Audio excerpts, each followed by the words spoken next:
Fair and timely parole and elder parole are just two types of parole reform that are being argued across the country, as more people are dying of old age in prison than ever have before.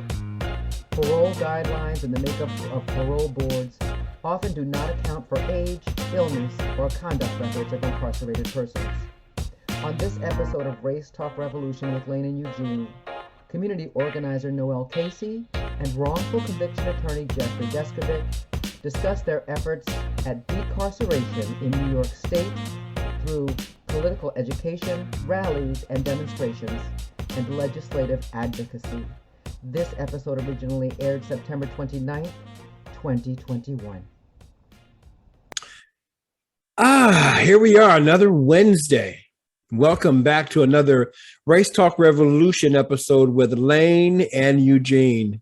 As we keep saying every week, and this is the truth, and this is what we really feel, Race Talk Revolution is a platform where your voice matters. So thank you for joining us this afternoon. This afternoon, our topic is parole reform. Our speakers are Parole Forum organizer, Miss Noel Casey, of the wrongful and the wrongful convictions attorney, Mr. Jeffrey Deskovic, Esquire. As always, during our conversation today, we ask that you please remain muted. When we get to the Q&A section, we will instruct you how to raise your hand. We also want to remind you that Race Talk Revolution is a loving, respectful, inclusive platform designed to encourage constructive dialogue around tough issues pertaining to racial and social injustice. Race Talk Revolution is a safe and brave space for people of all backgrounds to share ideas and opinions, explore the nuances of systemic racism, and together we grow our anti-racism muscles. In our Race Talk Revolution community, we practice radically inclusive love. Now, what we mean by that is we don't necessarily have to understand or agree with what's being shared.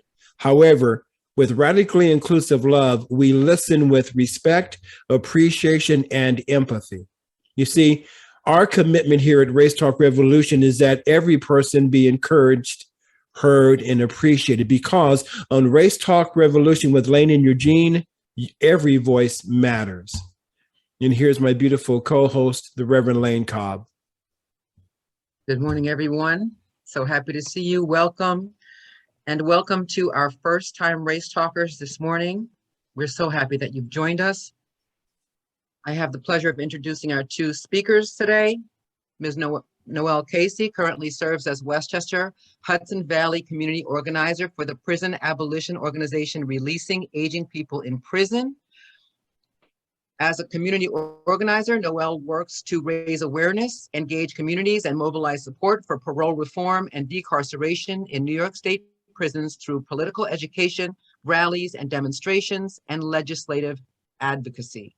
A native of Yonkers, New York, Noel holds a deep sense of pride and love for her community.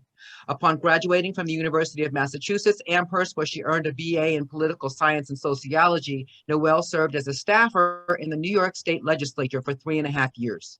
Throughout her time in government, Noel connected deeply with various advocates from across the state, which led her to the advocacy space. Noel's commitment to human rights and care for her community members drives her to work towards and imagine a more restorative world. Mr. Jeffrey Deskovic, Esquire, is an internationally recognized expert on wrongful convictions and the founder of the Jeffrey Deskovic Foundation for Justice, which has successfully freed 13 wrongfully convicted people and been instrumental in getting 6 laws passed. Jeff is also an advisory board member of the coalition group It Could Happen to You and sits on the Global Advisory Council of Restorative Justice International. He is a co-owner of the Recharge Beyond the Bars Reentry game, which facilitates the formerly incarcerated reconnecting with their friends and family. Jeff's motivation is that he spent 16 years in prison from age 17 to 32 for a murder and rape he did not commit prior to the admission of DNA evidence that exonerated him. His story is the subject of the documentary short Conviction, which is available on Amazon Prime. This is his second time addressing our audience today, and we appreciate him being here. And we appreciate both of you being here, Ms. Noel Casey and Mr. Jeffrey Deskovic. Welcome, and thank you for coming. Welcome. Thank you for having us. Super happy to be here. So Noel, I'd like to start with you. Please talk about your organization, Releasing Aging People in Prison, otherwise known as R.A.P.P. What does R.A.P.P. do? Sure. So thanks, Lane. Thanks, Eugene. I'm happy to be here alongside Jeffrey too. So R.A.P.P. was founded in 2011 by our founder, Mujahid Fareed, a formerly incarcerated gentleman who served 33 years in prison. And during that time, he completed a swath of programs, earned 4 college degrees and master's degrees, created an HIV and AIDS education program that's still in use in prison, and was really a leader within the community during his incarceration. Despite that, though, Fareed was denied parole 9 times over the course of his incarceration, adding an additional 18 years to his minimum sentence of 15. So instead of being released in his early to mid 40s, he was released in his 60s. Again, during, once he was released, he founded R.A.P.P. He created, he used those leadership abilities and created community, and then really made a focus to help release older people from prison. And the overarchingly, which R.A.P.P. is really founded on, is ending life imprisonment. So, we believe in transformation and compassion, and that people cannot and should not be judged on their worst day, and that we should believe in rehabilitation and love and compassion for all folks, which I think this group is very much in align with. So now R.A.P.P. sort of has 3 kind of pillars, which is the kind of work that we do. We have our People's Campaign for Parole Justice, which focuses on our which is our sort of legislative space, and that has our 2 bills, elder parole and fair and timely parole. Then we have our clemency campaign, which sort of focuses and helps highlight folks inside who are applying for clemency, who desperately need it. And these are people who, have medical issues, have cancer, are on dialysis, are extremely elderly, were wrongfully incarcerated, were incarcerated when they were quite young at 16 or 17, tried as an adult, and now have been, incarcerated for 30 or 40 years.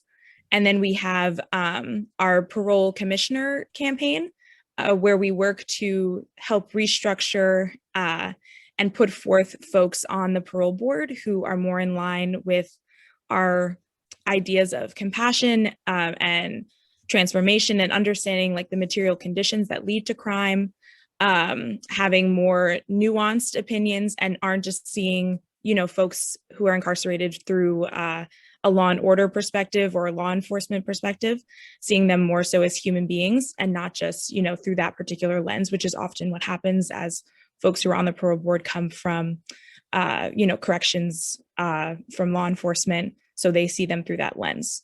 So those are the 3 sort of pillars of R.A.P.P. Again, like all of our work is centered around ending elder incarceration, and promoting decarceration. So even though people are not being incarcerated at a higher rate now, people are not being released at a high rate. And that's sort of what we're focusing on. And then also just promoting racial justice. We know that most of the folks who are incarcerated, who have received super long sentences and harsh sentences, are Black and brown men and women. So that's, throughout all of our work, that really is the key part of one of the reasons that we do what we do. So I think that covers everything. Thank you. Thank you. And thank you for the work that you do. So I want to turn to Mr. Deskovic. The Jeffrey Deskovic Foundation for Justice is focused on freeing wrongly convicted people, as I said, and pushing policy changes aimed at preventing wrongful conviction. Why is the foundation interested in parole reform? Because first and foremost, I was personally impacted by the dysfunctional parole system. I was denied parole despite the parole board referencing my excellent educational record and good disciplinary record. I was denied parole anyway, so I personally experienced that. Another aspect of it is a lot of innocent people are also similarly denied parole. Often people who are wrongfully imprisoned come up for parole prior to being exonerated. So we've seen when they've been denied parole based on these same parole deficiencies, an already unjust prison stay has been extended.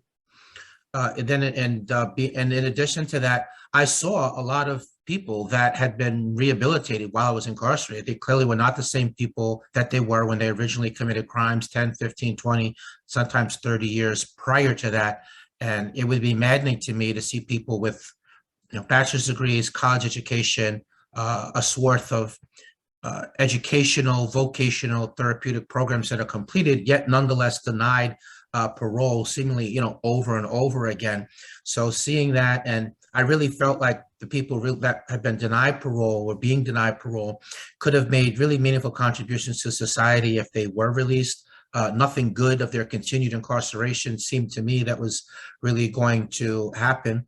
The foundation is concerned with, all forms of injustice. We can't spearhead every effort, so we spearhead innocence issues. However, we do enjoy playing a supportive role in these other non-innocence justice reform issues, a big part of which has been parole. So the foundation has worked alongside RAPP. I've been a volunteer for RAPP and even represented them a few times in meetings with elected officials. So hence being involved in parole reform. Thank you. I wanted to get an idea of, there's a couple of things, Ms. Casey, that you mentioned: fair and timely parole and elder parole. Can you just tell us what those two things are and how they're different? Yeah, for sure. So we have our People's Campaign for Parole Justice, and that encompasses those two bills. The elder parole bill essentially works to help those who are incarcerated over the age of 55 who have served at least 15 years qualify for parole. And that just means that they automatically, once they've served 15 years and have reached age 55, can automatically be seen before the parole board.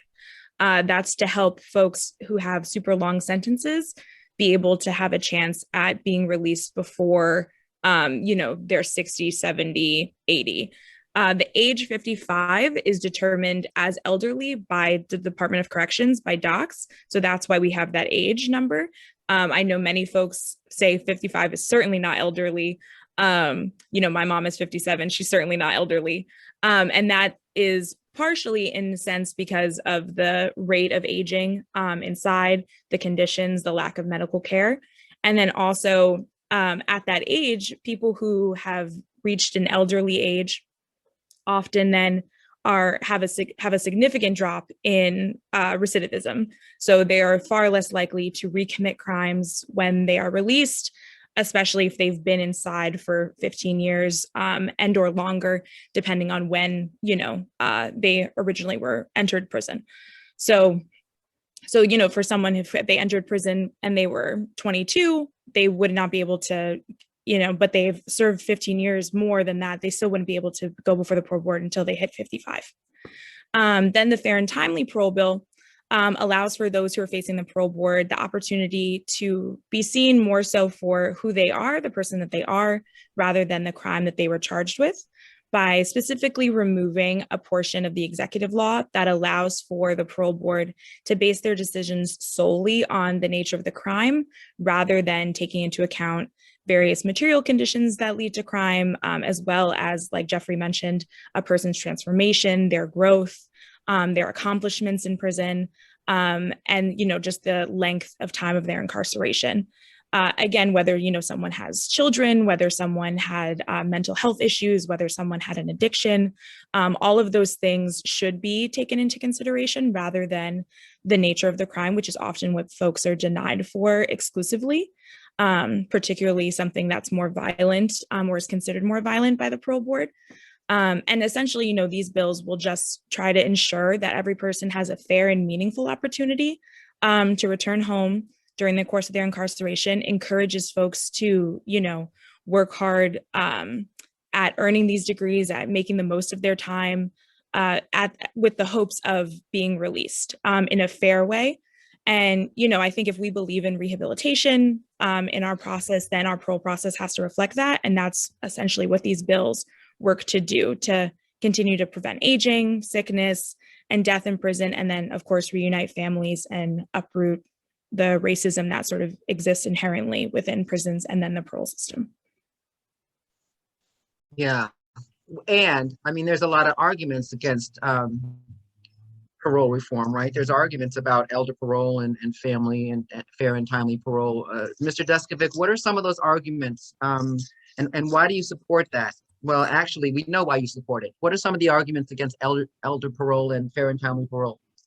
Yeah, so one of the arguments in terms of fair and timely parole, one of the arguments against that is like there's like a fear mongering or safety argument around that suddenly dangerous people are going to be released back to society so that they can offend again.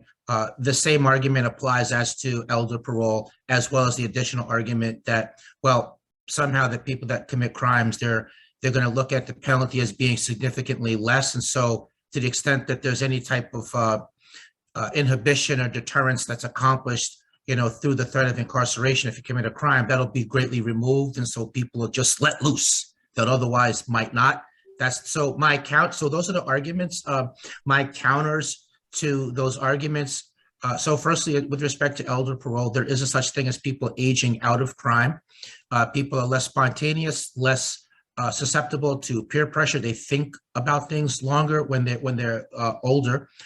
There is a much less recidivism rate with respect to people who have life sentences. It's actually people that have the intermediate to small sentence lengths that typically reoffend more. And continuing to address those arguments, I don't think people are making a cost-benefit analysis when deciding whether they're going to, engage in crime. Certainly not violent crimes that are heat of passion, whether that's a murder or assault. So I don't think people are thinking about that. So I don't think that you're, losing some sort of deterrence. I don't think that doing, 15 years in prison, is anything to scoff at. I wouldn't consider anyone to have gotten away with anything. We're only talking about giving somebody a parole board hearing, not a guaranteed release. So anybody, and when they give these extreme examples, son of Sam or this serial rapist, that would mean under elder parole, they would suddenly be released. No, it would not. You're saying it like it means that they would automatically be released. They would simply be considered for parole, where their rehabilitation would be considered.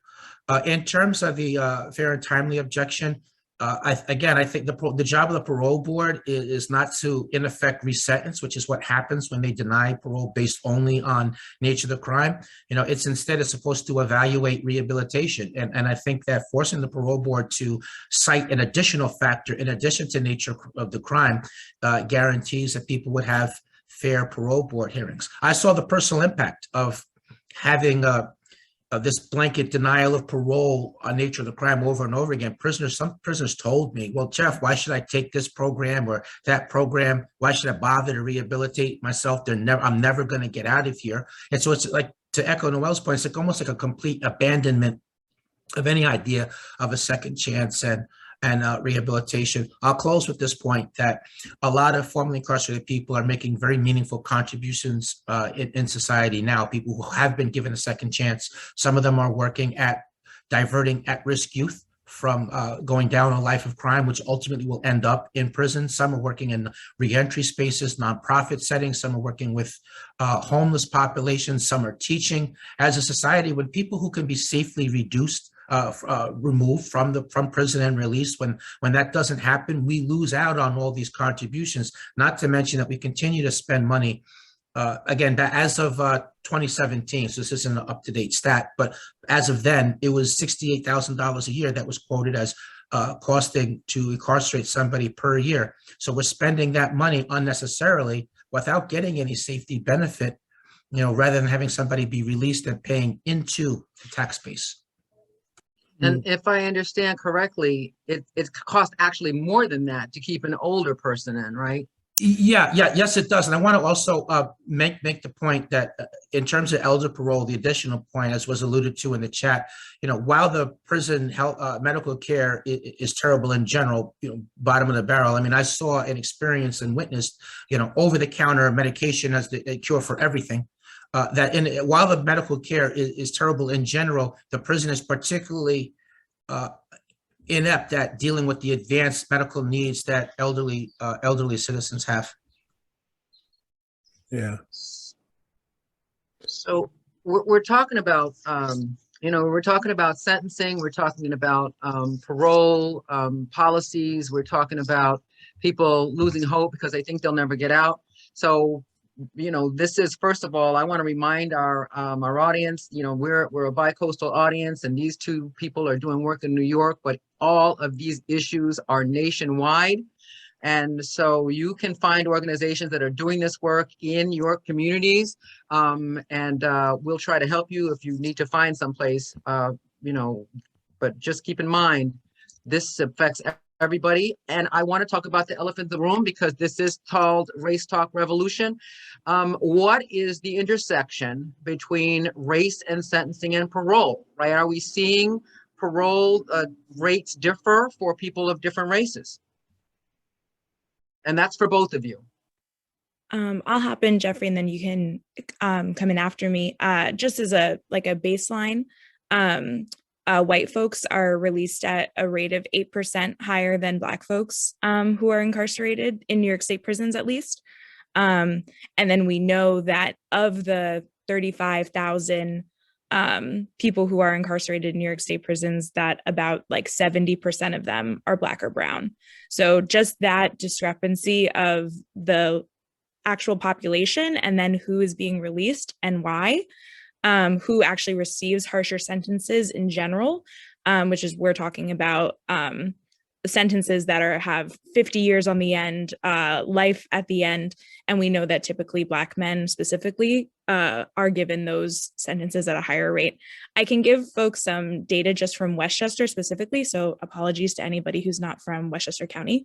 But 1 in 4 people in New York State prisons who are from Westchester County, which is about, I think, 800 altogether, 62% of them are Black. So 62% of the 800 are Black men and women. And then 90% of people from Westchester County, from New York State prisons, who will appear before the Parole Board in order to obtain release, are people of color. And 68% of that 90 are Black folks. And they would all benefit from fair and timely parole. So fair and timely parole applies to everybody, no matter what your age is, just whether you're going to be seen before the Parole Board. So some folks will be seen before the Parole Board earlier who have lesser sentences. And then also for folks who will benefit from elder parole, 83% of people from Westchester who would immediately benefit from it, given that they have served 15 years and are 55, are people of color, 83%, and then 68% of that 83 are Black. So in Westchester specifically, it's clear that the majority of the folks who are in prisons throughout the state are Black and brown, are Black and not white, and that they are going to be suffering the most, and that these are the communities that are suffering the most. And just to go to the point, I think too, that Jeff was making, is that we, many folks who have been incarcerated have made great contributions to their communities upon their release, and that we need these leaders to help folks not go down the path of these things of, being incarcerated, and having leaders and coaches and dads and uncles and brothers and cousins and all of those folks in the communities. And that'll help also with community safety. That'll help also with public safety, all of these things that they tell us prisons and police do to protect us. Actually having community members and families put back together actually helps improve those things. And these are communities and families that need that the most. So I think that's just some data, Jeff, if you want to go in more so. Sure. Yeah. So, I echo and incorporate your remarks. I won't repeat them. I agree with them. I want to add that on the issue of sentencing length, people of color are much more likely to receive a longer prison sentence. So I want to mention that aspect. So that's definitely an intersection of the two.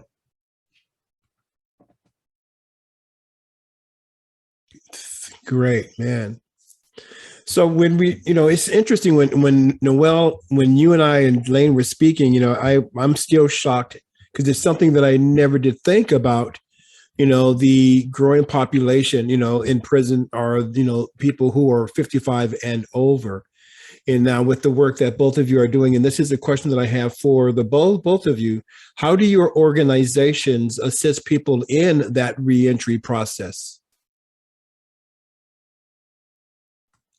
All right, so I'll go to this one first. So, my foundation, we provide some emergency funding. I mean, people are typically released without anything. So, whether that's buying clothes or, sometimes food, if there's some unexpected car repair before somebody is established. It might be something as basic and silly as providing a television, but when you don't have a way of looking, I think the television and keeping up with news, et cetera, is part of our culture. So we assist in that aspect of things. We provide camaraderie. We connect people to other formerly incarcerated people, putting a social life back together again, having positive peers is a big part, feeling sense of community is a big part of re-entering society. So we do engage in that too.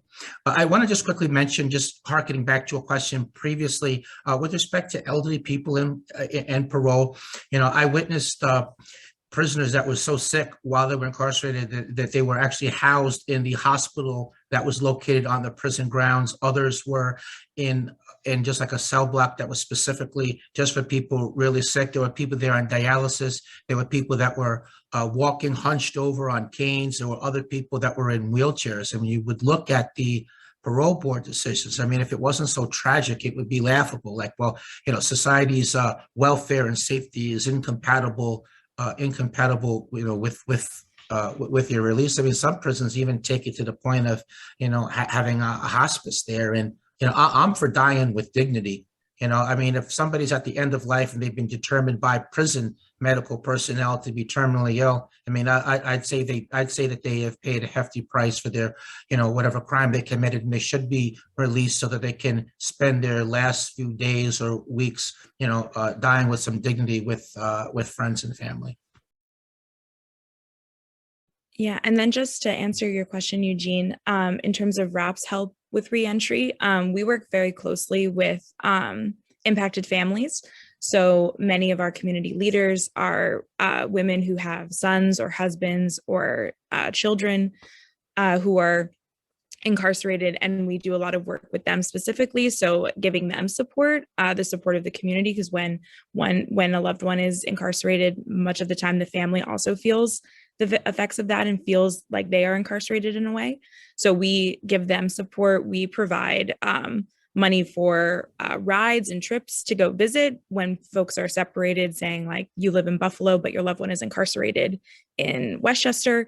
So support in that way, support for when they come home, money, job opportunities, like Jeff said, also connecting with other folks who've been incarcerated, feeling that when you come home, there are people who are excited to see you, who welcome you, who love you, who want to see the best for you and see you succeed. So offering you all of that.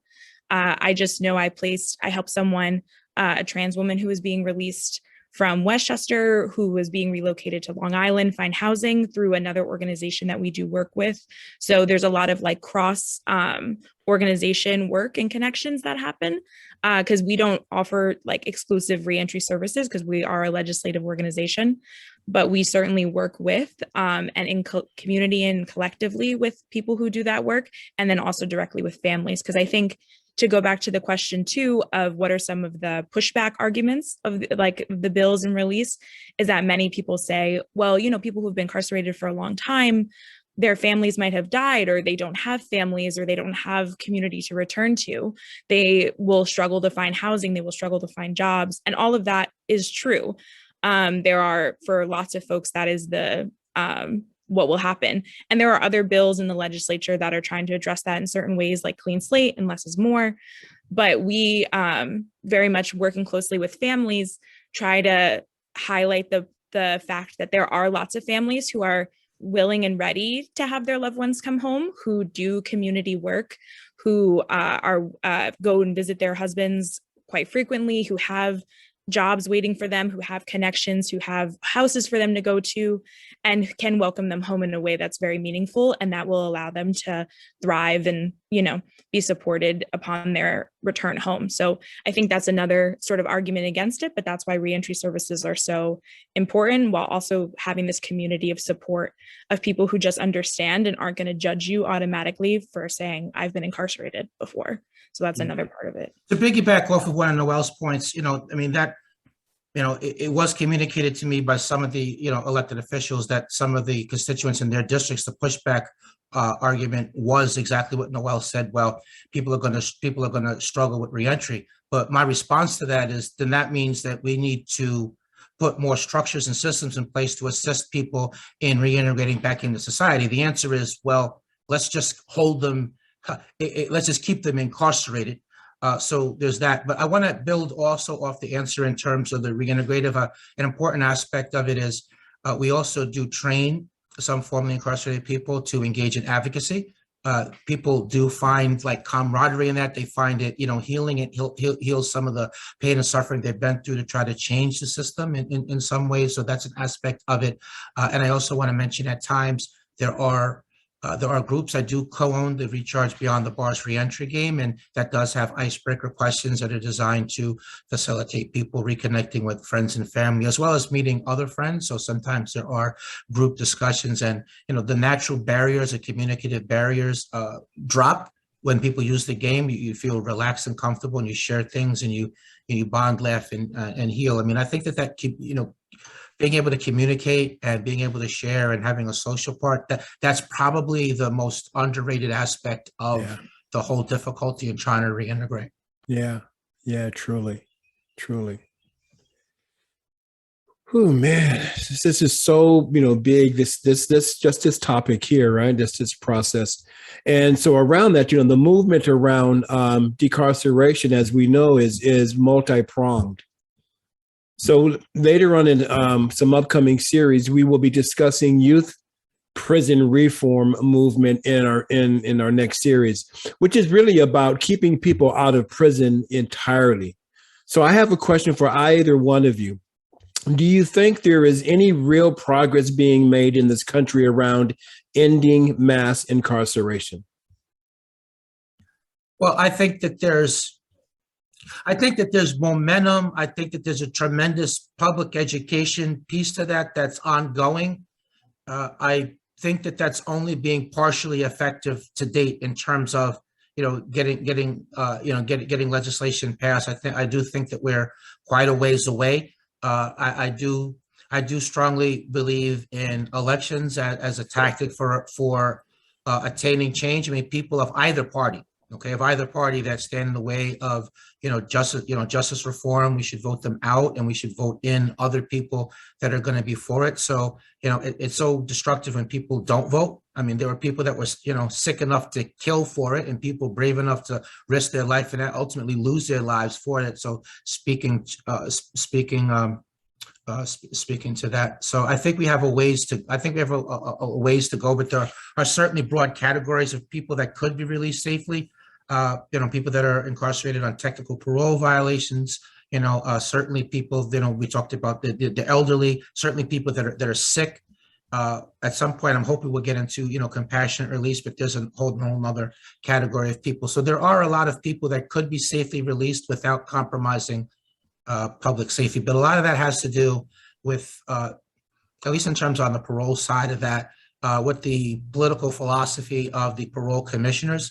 Those are appointed positions by the governor, and whoever is the governor, they typically pick people that reflect that same philosophy. So we still have a lot of the negative impact of the Pataki in New York, at least the Pataki administration and that philosophy of just lock them up, throw away the key. And so a lot of that mentality is still there. So we need to replace and have more diversity, and enough with the law enforcement on the parole board. Okay, you're represented already. Can we get some other people, that more accurately reflect the diversity of thought and it being in tune with the belief in rehabilitation? I feel like that's important. Just like there are parole commissioner slots, Noel can get the specific, but I know that in general, not all the parole board commissioner slots are filled, and that's problematic as well.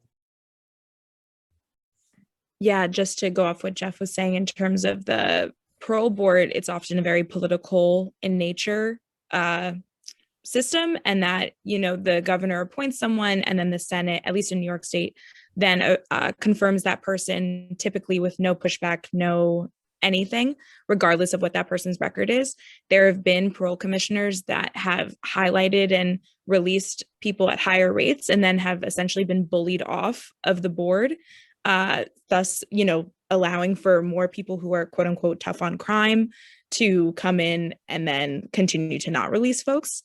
I know Jeffrey has like a particular story, I think, about one commissioner that he can say. But I know that was the case for our director, Jose. He was released by a commissioner who was new to the board, was a woman who was very much interested in understanding why someone was incarcerated and what they had done with their time, and not interested so much in the nature of the crime or what led up to the crime. And that was why he was released. So sometimes it's very luck of the draw, depending on what commissioner you have. And then it's hard often too, because of the way, and Jeff can speak to this, of the way that the hearing is set up. You're, away from them, especially now it's virtual. So it's very hard to understand and see someone's body language, the way they feel, understand them. The questions are very targeted at, why would you do this? What was essentially redoing the trial, which then it becomes a resentencing, asking those questions rather than how has your time incarcerated been? What have you learned? What have you accomplished? What are you excited about accomplishing once you're released? All of those things that are actual assessments of rehabilitation, rather than just reassessing someone's crime, especially now, several years later, when potentially they were 19 and now they're 57. I'm sure lots of us can't even remember something that we did that long ago, especially something hugely traumatic for most of those people. Especially, we can talk about women who are incarcerated, who are almost 90% are victims of domestic violence. So reliving something that is very traumatic. And, for those who are victims of abuse, men or women in prison, to relive a crime, their worst day, and go into it in detail and be judged for it again is very traumatic. And as opposed to being asked, what are you looking forward to when you're released? What have you done with your time? What have you learned? How have you changed? How have you grown? All of those things are super important to, ask during the process, that are often not. So I think that's another part of it too. Mention, to piggyback another point, I felt for my parole hearing, and many other prisoners felt for theirs too, that the parole board hearing itself was a sham, meaning that the decision was already decided that they were not going to grant parole, even before the hearing.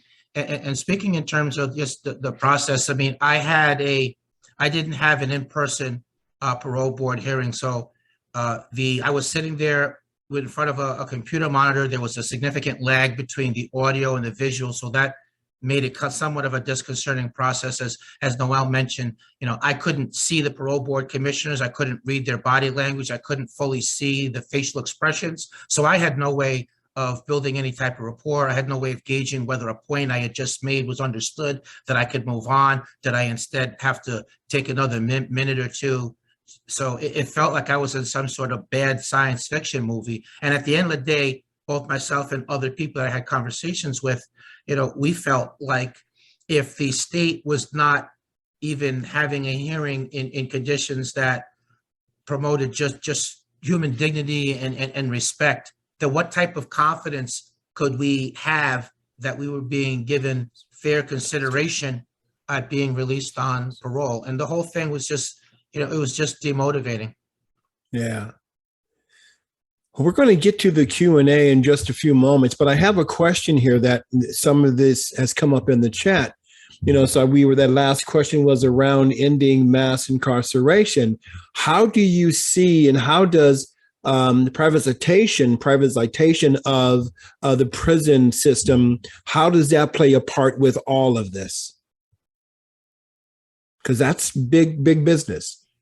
Yeah, but I think most of the states don't have the prison privatization. I believe that is something that is on the way out. But to the extent that there are states and that utilize private systems, obviously they have an economic interest in keeping the parole system, the over sentencing, all these issues we're talking about. They have an economic interest in keeping these things going. One of the more disgusting conflicts of interest that I saw. This was just in terms of the state correctional officers. So New York used to have the Rockefeller drug laws on the books, in which people were sentenced to 10, 20, 30 years, over sentenced on drug possession for just an arbitrary amount of drugs that made something a felony rather than a misdemeanor. The misdemeanor, of course, just giving up to a sentencing range of up to a year. And when there was talk of, when advocates were trying to reform that and change that, the Correction Officers Union opposed that change because they understood that at the end of the day, if that change was going to be made, that meant there were going to be less people coming to prison for a lesser amount of time, more people are going to be going home. That was going to translate into more empty beds, ultimately closing a few more prisons, ultimately translating into less correction officer jobs. And so they didn't want it.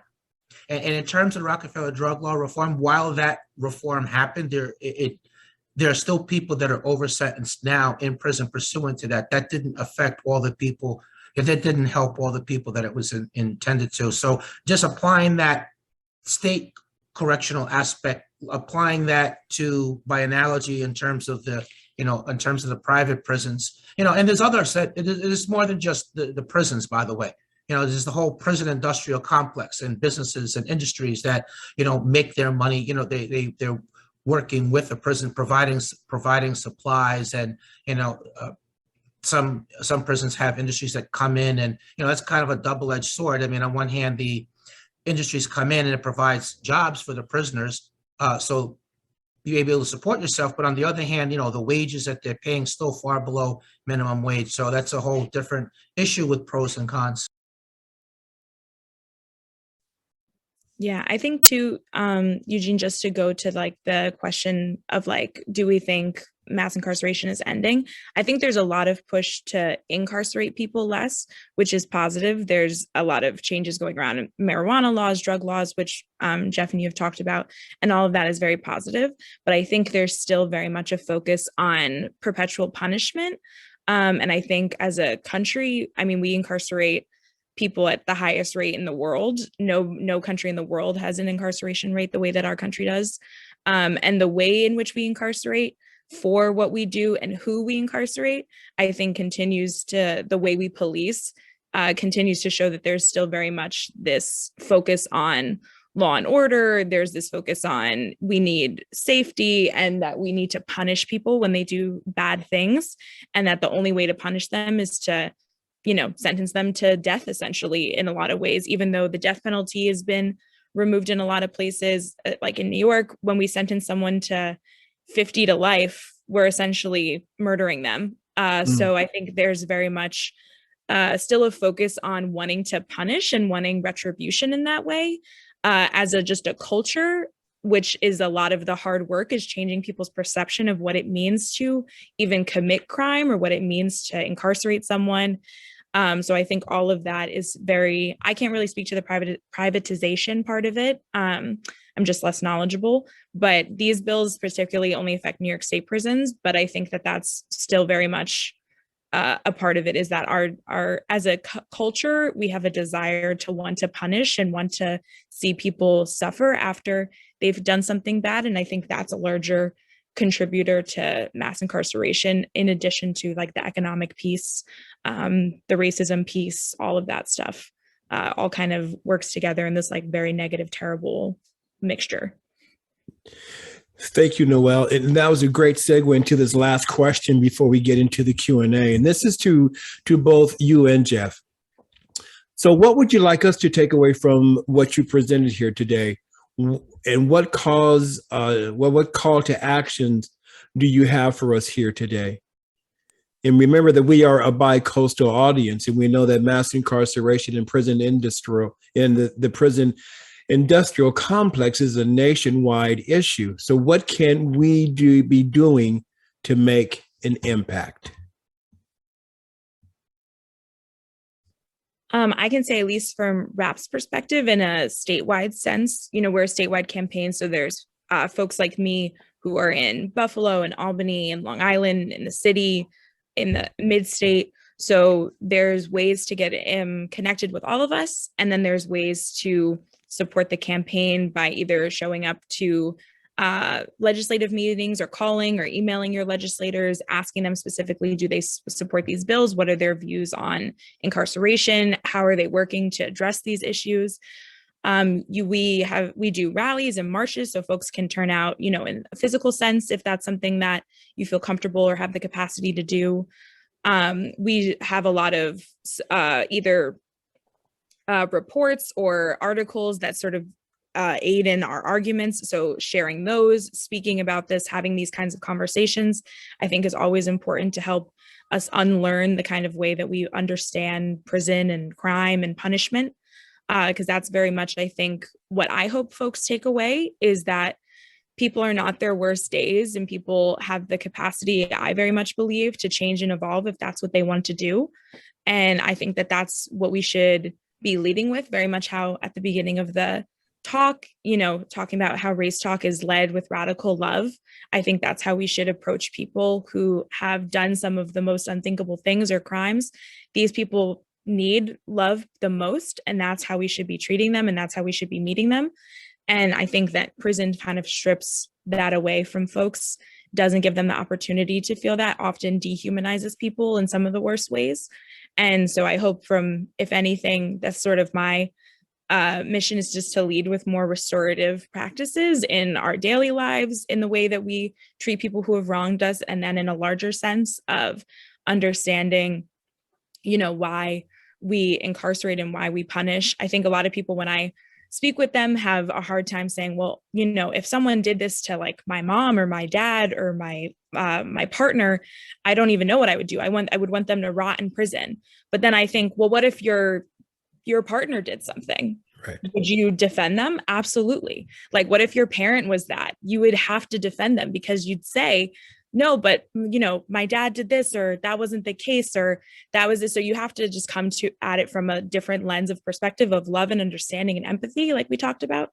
So I think if that's anything someone can take away from understanding these larger issues, I think it gives you a better perspective of how to understand them. So that was a little bit of a tangent, but I would say definitely, when there's rallies or events, to attend those, help to circulate that around. Certainly, contacting your elected officials. I mean, most people think only the rich or corporations can contact, but no, your assemblyman or senator, you should contact them and tell them you're in support of justice reform. You're going to have parole reform.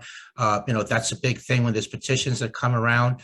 If you have some means, certainly making donations to organizations, doing this. I mean, there are hidden costs, like, you do literature or even, transportation. If you're going to make, do a big trip to Albany, the legislature, there's all cost to that. If politicians of either party can raise double-digit million, triple-digit millions of dollars for campaigns based largely on what are referred to as, small dollar donors, why not for justice reform? So I would say that showing up to vote, voting people in and out of office that are for it, for justice reform, or standing in the way of that. I think those things are big. Learning more, sharing those things. So that's some of the tactics that people can do. You're really only limited by your imagination. Some people write blogs. They have a podcast. You might. I went to Scarsdale High School for a talk on wrongful convictions, and I was stunned to find that they had an innocence club there at a high school.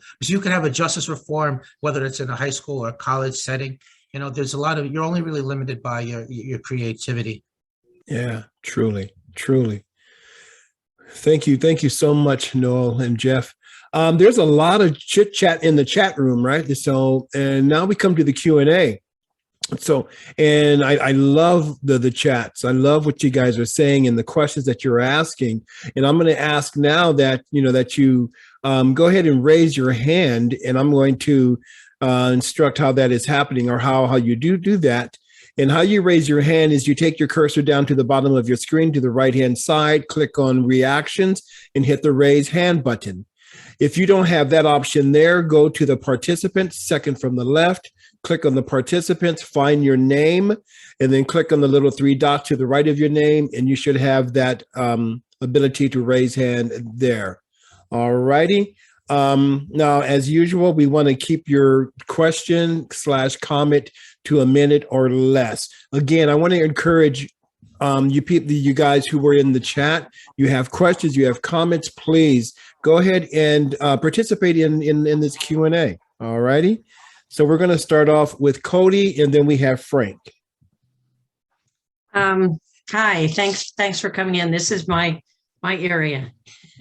I do AVP workshops, alternatives to violence workshops in prison, and I've met some wonderful people through that. I mentioned in the chat that I have a friend who was granted parole 3 times and then had it taken away by the governor, who was very right-wing at that time.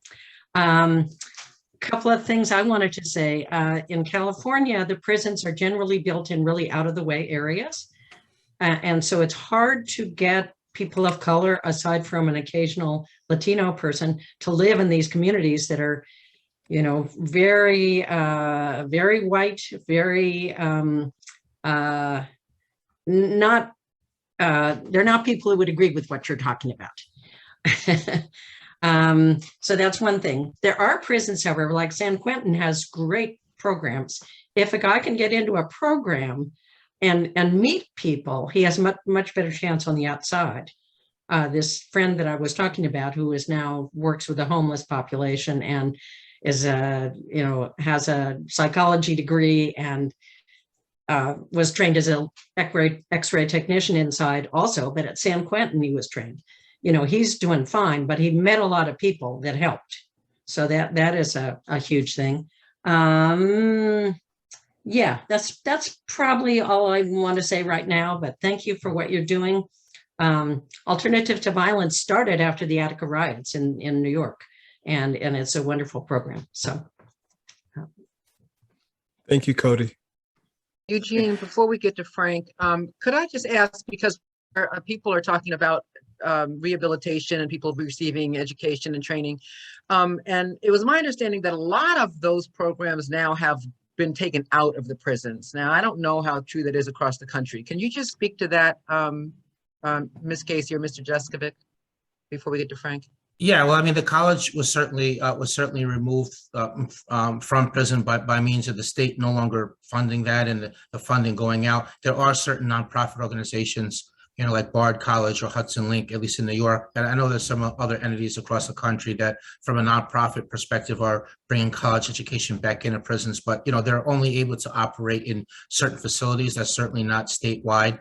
A lot of vocational trades, sometimes when the professors, retire or pass away, the programs are just being phased out. A bigger problem is that the curriculum is not updated. I got 6 certificates in plumbing, and nearly all the training was in iron pipe. And if I wanted, plumbing is now PVC and copper. So if I wanted that career, it really wouldn't. I would start at virtually the same place. Hopefully, at some point in the Q&A, I would like to field a quick question about less is more and touch a little bit on clemency, because these are kind of related issues to parole. So at some point, insert those. Yeah, I'd like to do that as well. Let's take Frank's question and then and Eva, and then let's go ahead and talk about clemency and compassionate release. 2 quick questions. Number one, I have a family member who's incarcerated, and they find, what do people do when they don't even have a family member to support them and they need an aspirin? I mean, I needed to give my father money to get a stupid aspirin when he had a headache. I mean, really? It's like, come on now. You can't even give him an aspirin? Number 2, I currently have a nephew incarcerated who is unable to get his GED because the programs have been shut down from COVID. And all other programs have been shut down in the private prison he's in Ohio from COVID. So what can we do about, what can be done about that situation? Thank you. I know. Yeah, I don't. Oops, sorry. Go ahead. I just in terms of the COVID issue of programs being shut down, I know that that's been a huge issue in New York State too. And we've, I know specifically outside of Bedford, the women's prison, we've held several rallies to demand for those programs to be reinstated, several meetings with docs through a lot of the groups that we work with.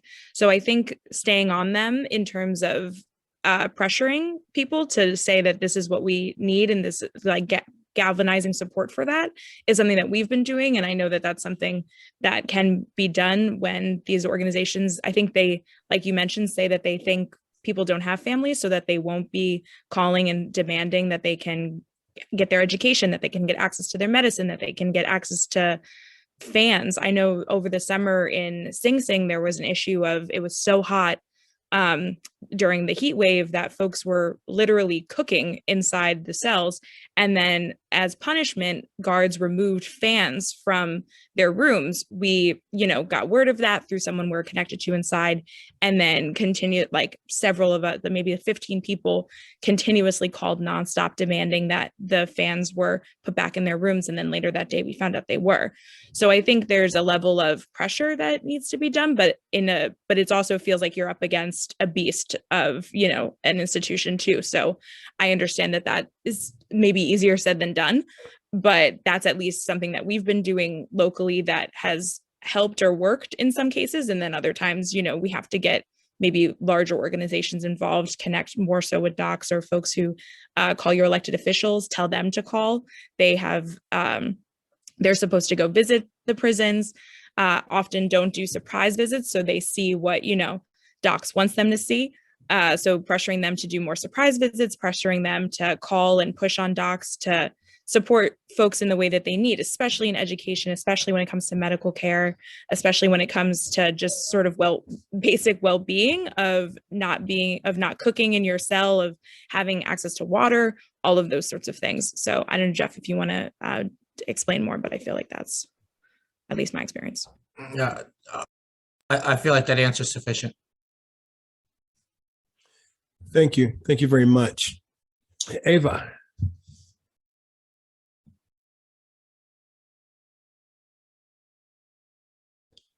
Ava, are you there? Mute. Here we go. There Yes, you go. can you hear me now? Yes. Thank you. Listen, I have a question which is not going to be very popular, but what happens with recidivists? I've had some very good and very, very bad experiences with people who had just gotten out of jail. The good ones were car rental people who'd set up their own businesses, were really honest, really nice, really professional. The bad ones were the movers I'd hired, in turn hired workers that had just gotten out of prison, which I thought was fair enough. Everybody deserves another chance. But these guys seriously robbed me when I was moving, and I was sick. I wasn't able to, to surveil everything they were doing. So what do you do with, they were young people, they were well treated, as far as I could tell, but they were recidivists. I mean, they robbed me blind. I mean, I'm not really sure how to answer that. I mean, frankly, I don't think that, look, the parole system's flawed. We've covered a lot of that. And I think that when you're asking the parole board to decide who they think's been rehabilitated, at the end of the day, it is an educated guess. It's not a hard science, so sometimes people that have not reformed or changed are going to be released. I mean, I don't have a remedy, for that, to make a system that's, that's foolproof. I do empathize with you, and, as far as, being victimized in that way. Just shouldn't there be some sort of system that would humanely deal with these people, but not let them get away with, highway robbery? Right. Well, we're trying. I think the thrust of a lot of our conversation right now has been about improving the prison system, which a good portion of that pertains to improving, rehabilitation. I mean, I think that the way, and I was in prison for 16 years, so I can tell you that the rehabilitation that takes place in prison is despite the system, not because of the system. If we were to eliminate a lot of the verbal abuse, from the guards, if there was an honest attempt at preventing the prisoner on prison violence, if we were to have college in prison, if we were to have improved vocational trades, if we were to place an emphasis on rehabilitation, then I think that more people who were released, would be rehabilitated, so that rehabilitation is not something despite the system, but instead because of it. Thank you. And maybe just to quickly add to Jeff's point, and just to say, like, there are folks who have committed crimes but have never been incarcerated. And there are people who do bad things and are never incarcerated for them. And then there are people like Jeff who've been incarcerated for many years and never did anything. So I think, I don't know if we want to just directly draw the line between the terrible thing that happened to you being robbed by those folks who were helping you move and like their incarceration, just because it kind of draws a line between, people who have been to prison are maybe automatically bad or do bad things, when there are people who have definitely not been to prison who continue to do bad things, and people who have been to prison who do great things. So just that, the distinction. But I'm sorry that happened to you. And I hope that there are more, that you come in contact with people who are kinder and better for it, or more helpful in that way. Thank you. So Jeffrey, before we get to Tanya, let's talk. You wanted to talk about compassionate release and clemency. Why don't you go ahead and do Yeah, that? sure. So quickly, so clemency is a vehicle that's a power that's given to the governor, which says that I can modify your sentence. For some reason, I think that your sentence should be modified, whether I think that you were given too harsh of a sentence, or maybe you've made some extraordinary accomplishments in prison. Your rehabilitation is really clear. It's above and beyond. So it could be based on that as well. It could be an outside factor, like maybe someone has a really great record, but also there's significant family issues as well for people on the outside. So that's what clemency is. And the prior governor in New York was notoriously stingy on giving clemency. There were a lot of worthy applicants that weren't even getting decisions like for years, and other people just would appear to be really strong candidates that were getting no. It's not really clear what's going to happen under the new New York governor. She did select as her lieutenant governor somebody who was a proponent of justice reform. So I'm hoping that that's a sign. She did sign into law the less is more bill. So as an overview, less is more was an attempt to address a different deficiency on parole other than what we've talked about today. So that would pertain to technical parole violations. So previously, if somebody committed a technical violation, say you were supposed to be home at 8 o'clock and you got there at 8:05, 8:10, or you didn't notify the parole officer of your change of address, or some other minor thing that wasn't a crime but was a violation of one of the terms of parole. People used to be sent to prison for a year or 2 years as that. So what less is more did is that, firstly, when there is an allegation that a term or condition of parole was broken, the person would remain free pending the outcome of that disposition. So it's kind of in line with bail reform, right? Where you still are out pending your case. And then secondly, if you were found guilty of having broken that prison condition, the answer wouldn't be that you go back to prison for a year or two. It severely limited the number of parole violations that would result in an incarceration. And as to the few that it did, it would simply be a couple of months rather than a year. So we're talking about really proportionality. We're talking about fairness. I think if someone commits a technical parole violation, they should be held to account. I don't think that being incarcerated for a year or 2 years, losing your apartment if you have a car, anything you've built just for something minor. Now, it's something different if you've been, you've committed a crime. That's a totally different animal. We're not talking about that. So that's what less is more is about. Lastly, quickly, compassionate release. So when a prisoner has been determined by prison medical staff to be terminally ill, they can apply for release ahead of time via compassionate release, so that whatever number of days or weeks they have left, that they can die with dignity, with friends and family, rather than just in a prison cell alone. So that's what compassionate release is. While I was in prison, it really disturbed me a lot emotionally that there were a couple of occasions where by the time the uncaring and bureaucratic system made a decision to release someone on compassionate release, they already had died a day or two before the decision got there. or sometimes they took so long that once the decision was obtained by the facility, prisoner was released. They stayed like 1 or 2 days, and then word came back to their prison, that they passed away. So we definitely need to have some reform in these area of compassionate release. Lane, do you mind if I just jump in about clemency for a second? Or so just to go off of Jeffrey too, just so folks know, he mentioned how Governor Cuomo was like particularly stingy with clemencies. I think he had about 2,000 applications on his desk potentially up to last year, and he granted 12 clemencies. And especially with COVID, many more folks were applying, many more folks needed it, especially the sick and the elderly, who are, we know, even, outside and here are predisposed to potentially being harmed to COVID and dying. So that only increases while you're in prison. And just for reference, the governor of New Jersey released 2,000 people at the beginning of COVID from prison. And I'm pretty sure the governor in California also released a large amount of people. So Cuomo released 12.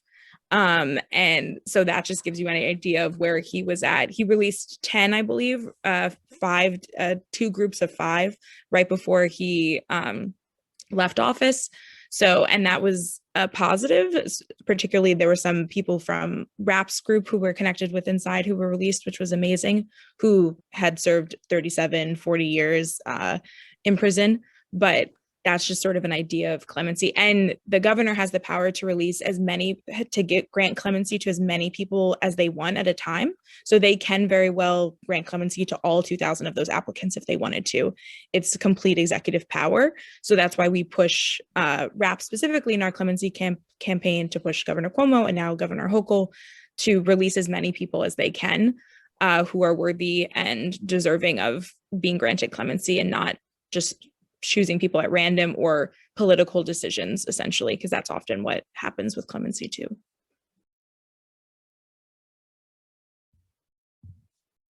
Thank you. Thank you very much. Tanya, you have a question? I don't have a question. I have a comment. I volunteer at a prison. I've been volunteering there since 2016. And I think it took me about 3 years to realize how deeply traumatizing prison experience is. And I work in a prison, for example, all the other prisons in Washington State had COVID deaths among the incarcerated in the 3 digits. In the prison that I volunteer, there were 3. The chaplains are deeply concerned about the people who live there. So I would say in the prison environment I work in an optimal environment, and still it is deeply, deeply traumatizing. You have no idea what it's like. Just do this. You live in a room about the size of your bathroom with 3 other people you didn't get to pick to live with. Just put that in your brain. People are treated harshly all the time. The biggest problem this prison has is finding staff that, because like most prisons, it's a rural area. So whatever you think about prison, just remember it is the opposite. It is the opposite of help. Whatever you think help is, prison's the opposite. So Jeffrey, I so admire you because I know a little bit about what that's like. And thank you. Thank you, Tanya.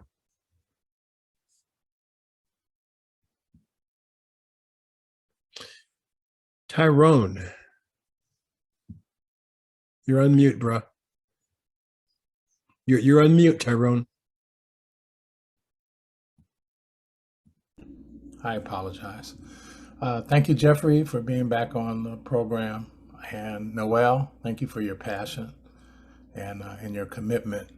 I have a question. How can we deprogram people in power and those who vote for them, who dwell in a constant state of fear of being hurt by the others? Air quotes. I think I can be more specific, Black folks and people of color, but that's the point. I think having having them meet people that have made successful transitions back into society, that are doing, that are doing meaningful work, that once upon a time, did something wrong, and they were punished for it. I think that introducing them to people, I think that in person, it can be part of that answer.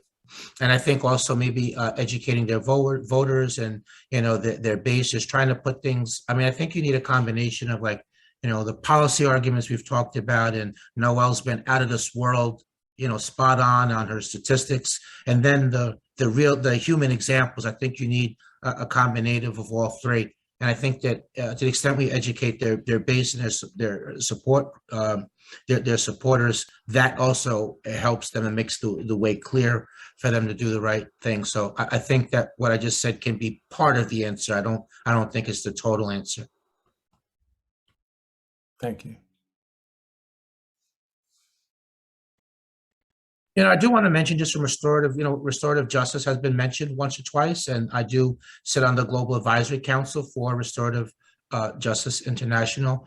I do want to shed attention. There is a program called Sycamore Tree, which is a program in which crime victims, and that would include friends and family of people who've been murdered. So broad definition of crime victim.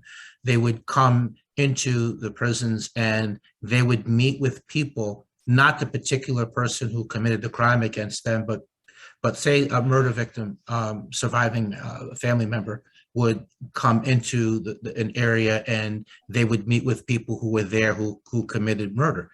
And it would, and there would be like a dialogue and conversation. There are things we can, watch videos on, and examples. I mean, that can really be a powerful healing thing, both from the crime victim as well as, the person who committed different crimes. I mean, you can see the empathy that people have. I'll put a couple of names in the chat of programs that people can look at. Yeah, just to echo, I think it's a great question, Tyrone. And I think it's like the biggest question of how can we change people's perspectives, and how can we uproot racism in a lot of way? How can we uproot seeing people as other from us? I think especially when it comes to prison, people who are not touched by this issue cannot see how other people feel about this and cannot see themselves in those folks. It feels so far away. I'm someone who's personally like not impacted. No one in my close family has been incarcerated. I've never been incarcerated. But I think from all the folks who I've met who have been, like our RAPP leader, Jose, Jeffrey, many of the wives and moms that I work with closely, I feel like I have learned and become such a better person through those folks. And we don't highlight the success stories as much as we highlight the negatives. We're constantly focused on, oh no, this person was released on parole and then they, stabbed someone, or they released on parole and then they robbed a bank. But we don't hear about all the people who were released on parole and become like Jeffrey and go to law school and help other people be released, and are like Jose, our RAPP leader, who, lead an entire grassroots organizing statewide campaign to help release older folks. So I think helping to highlight the stories of the successes and those who have, transformed themselves and are committed to ending these cycles of violence, ending these the perpetual punishment cycle, to healing themselves and their families and all the harm that they've done, and an actual commitment to addressing harm rather than to putting these band-aids on it or punish people. I've done a lot of work in restorative centers, like specifically in Westchester.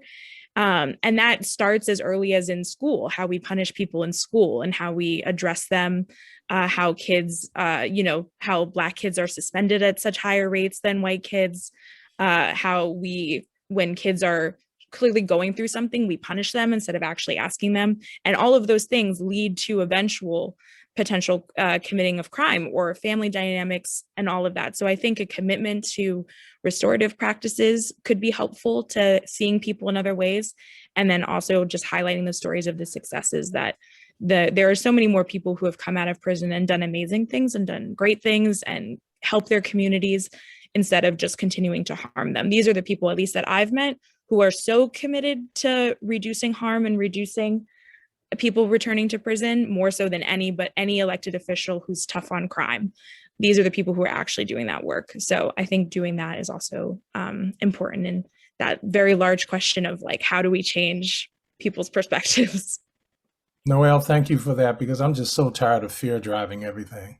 I'm just Yes. so tired of it, And I know it requires a different level of conscious working. But anyway, I'll leave it alone. But thank you. Elaine, I want to jump in real quick and say I appreciate what you just said, because what I put in the chat, that we always want to change the perspective of those in power, but we support those in power, right? And so part of the work really starts with us. How is it that we see folks who are coming out of prison, the stereotypes we hold about people, who they are because of something they've done or where they come from, and then race, right?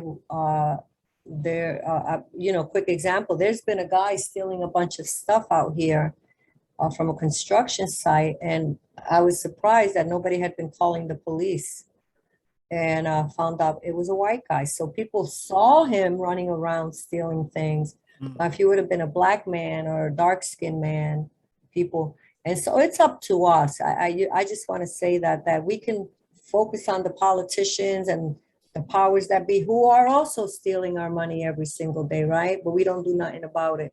We focus on the folks who are being oppressed and disadvantaged, of course. So that's my 2 cents. It takes us to see the change we want to see. It takes us to do it. So my question is, what are you going to do about it if you want to see change in this country? Thank you. Blaine? Yeah, no, thank you, Annie. I tell you, it does escape, I think, sometimes we continue to have these stereotypes about who's in prison. We continue to have these harmful stereotypes about these are bad people, they deserve to go to jail, they must have done something, right? And we forget that disproportionate who's in jail are poor people and people of color and people who are mentally ill and people Right. without resources and people like all of this madness, and we continue to buy in to this ridiculous narrative that prison is a place to keep people who have done something bad for society and therefore deserve to be locked up and never come out again. And by the way, can't vote, or any of those Right. things, right? I mean, all of that, right? So we continue to dehumanize people in this way with our systems and our organizations and our institutions that continue to prey on people who are already preyed upon about as Right. much as anybody could be, right? So what is there to, and I know we could talk about this forever. I mean, the question about what is there to be done, and thank you for bringing in restorative justice. I absolutely encourage everyone to look up, restorative justice organizations in your communities, and to volunteer, and of course to make phone calls, and to remember that conversations like this is where change really does start. There's something, germinating. There's an energy that comes out of being in conversations with people about change people's minds, about that what we've been told is not true. And that, Annie, yeah, it's up to us to make these changes. Blaming people for what's wrong in the world is not going to change anything, and we're all going down with the ship. I just want to say, I'm so glad about New York's less is more law. So congratulations, if anybody had anything to do with that. Just keeping people from going back into prison. Every time I read about things that happen with people getting re-arrested for these minor infractions, and again, losing their jobs, as Jeffrey said, losing their apartments, losing their families, the communities, lose that support. I'm pleased about the changes in the marijuana laws and things like that, but there's still people being held in prison for minor marijuana laws. Like, what's that about? Are things like that ever going to change? Well, I believe so. I mean, I think that there is a lot of work being done on a federal level, in terms of releasing people, that are incarcerated for marijuana. I do see positive impact. A lot of people that have been released that have previously been over sentenced and served ridiculous amount of times for marijuana possession. Once they're released, a lot of them are advocating for the people that they left behind. There is a lot of talk about just trying to do something systemic across the board, in addition to just, case by case. And, a lot of people that are proponents of legalization of marijuana, both for recreational as well as medicinal purpose. But a lot of the people that are pushing for that are including, in that, well, we need to remove records from people that have convictions for marijuana. We need to release the people that are incarcerated for marijuana offenses, if that, as part of the legalization process. So I think that we can expect to see some results for that. There was a quick question in the chat in terms of what some of the most effective programs in terms of reducing recidivism rate are. So I want to quickly add, definitely college education in prison. AVP is a good program. Places that have restorative justice, with the sycamore tree, which I mentioned, I know they do that some in California. And then there was one more thing I wanted to mention, but it slipped my mind when I think about it. I did put a link, by the way, if you are interested in getting a little bit more into the weeds of parole reform. I did put a link into the chat, some testimony I gave back in 2013, 2014, New York State Legislature as well. Could you just put that in one more time, Jeffrey, for people? And Yes. There was someone asked me if I could share the chat. I will try to share that chat in my next email because the chat does get saved. But you can also save the chat on your own. Does anybody know how to do that? Yes, Kay, instruct us, please. Yeah, so 3 dots to the right of the chat, you highlight that, and then you say save chat. And then if you want to know where it's saved on your computer, you say show in folder. It's really easy. And then just, Okay. I remember that other program. So there is a movie, again, I put it in the chat, called Survivor's Guide to Prison. I was one of the executive producers on it, but within that, they illustrated one really innovative program, I thought, in which these professors were teaching Shakespeare and having prisoners, act that. So I think both that, and they were having some good results. So I think that, as well as just people volunteering and going into prisons and, sharing something, teaching something. I remember when I was a prisoner, man, that was the highlight. That might have been the highlight of the year. The volunteers were always really, really well appreciated. And, we liked getting a chance to learn something. So I think that shows some compassion. And I think that in and of itself is something effective to do. Yeah, Lane too, just I know in Westchester, there's the rehabilitation through the arts. So like Jeffrey said, in terms of Shakespeare, they put on plays and musicals and have, art classes. And those things are incredibly helpful at also just, maintaining a sense of personhood and, joy while you're inside, while also like helping you be able to connect with other people. There's the Osborne Association, there's Hudson Link, as Jeffrey mentioned earlier. So there's a lot of different of those things too. And as well, just having folks come in, being able to see their loved ones. I know visits during COVID were, extremely limited. Still, even now, the last time I went to visit someone, you still can't, touch or hug or kiss anybody.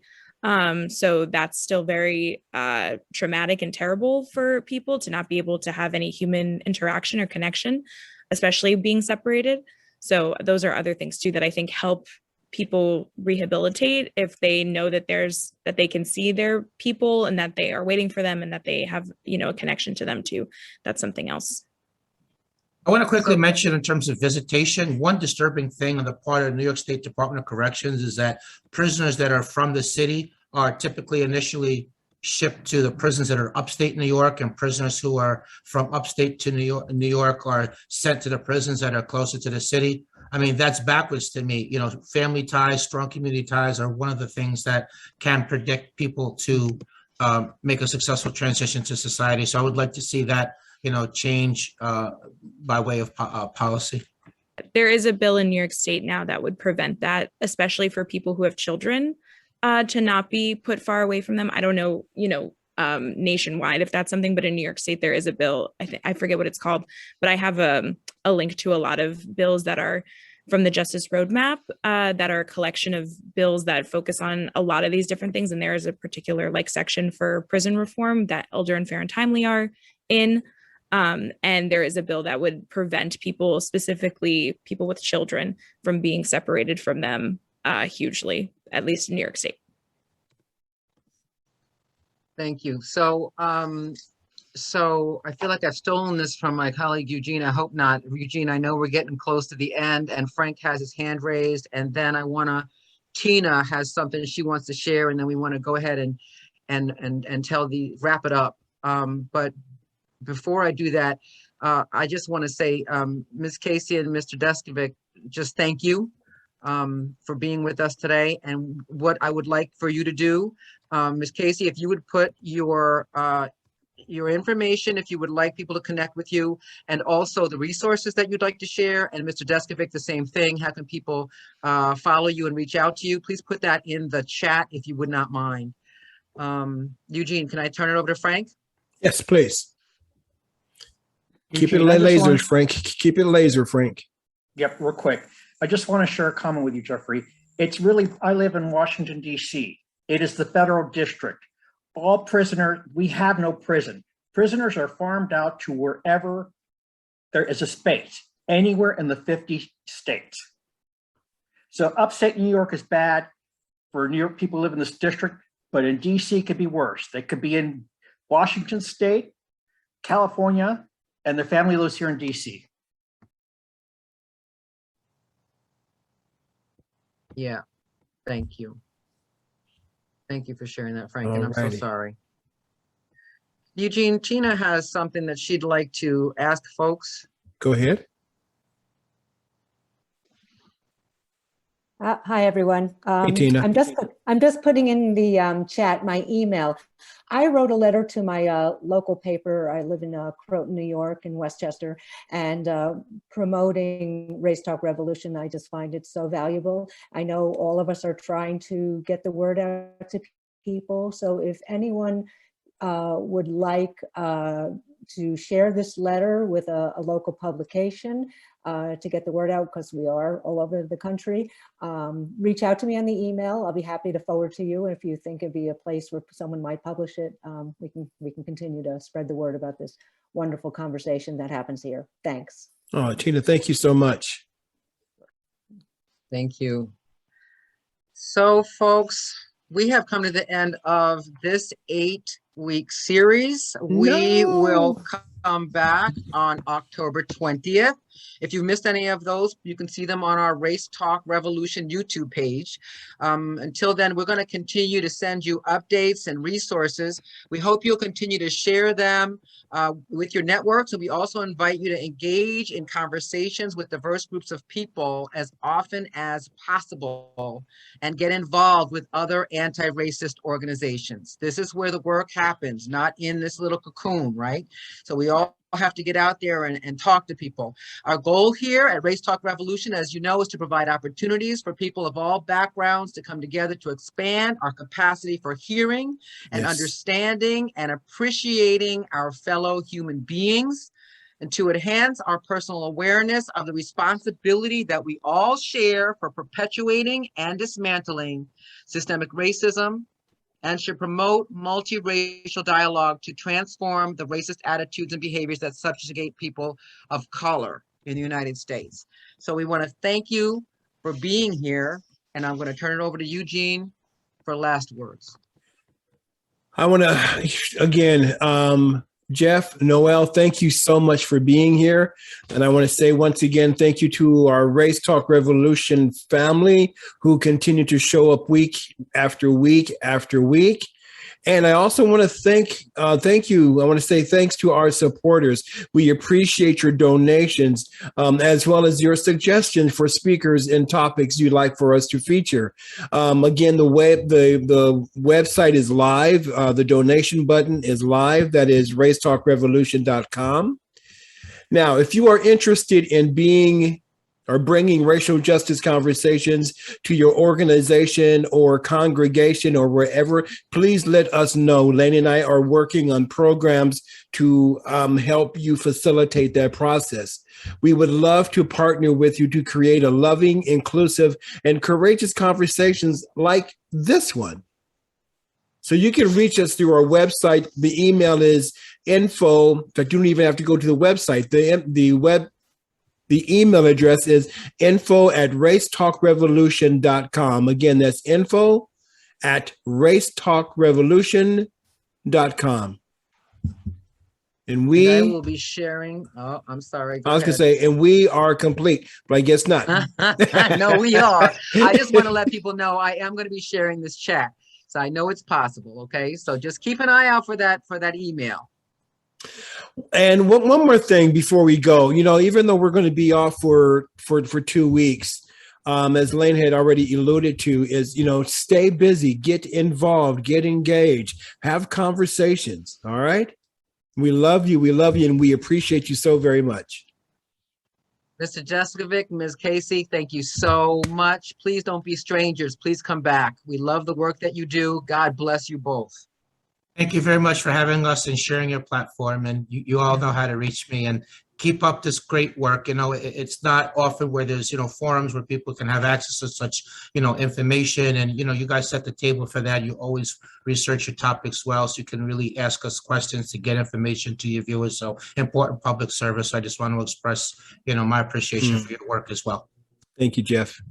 Thank you so much. Yeah, thank you both, Lane and Eugene. Lane, you were talking a word earlier. I was like, yes, Lane is saying that. I was just like, yes. So I just admire everybody in this group. Anybody who takes the time to do anti-racist work or prison work or any of those things, I think it's very admirable. I think it's amazing. And I just appreciate the opportunity to be able to talk about something that might seem niche to folks, but, something that is very important to me and important, I think, to a lot of folks here. And thank you to everybody who shared, especially those who are impacted. Appreciate you, love you. And thank you for allowing me to be here. Please follow us on social media because, Noel and I are going to be at it again. This upcoming legislative session, we're going to be doing lots of rallies and other events. And so I always help promote those. And so if you're, within a distance that allows you to, come and stand there and support us, I really do believe that it matters. So you follow us and please attend and mention that you saw us on Race Talk. That would really be awesome. Yeah, I put my contact in there. So. All right, folks. Thank you so much. Thank you. Thank you. Bye, guys.